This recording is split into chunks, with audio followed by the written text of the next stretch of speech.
কেমন আছো? আশা করি সবাই ভালো আছো। আবার একটা নতুন ভিডিও নিয়ে চলে এলাম। চলো বেশি দেরি না করে ভিডিওটা শুরু করা যাক।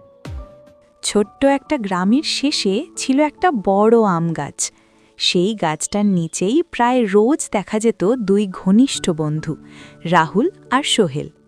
ছোটবেলা থেকেই তারা একসাথে খেলাধুলা করত, স্কুলে যেত আর একে অপরের সব কথা মন দিয়ে শুনত।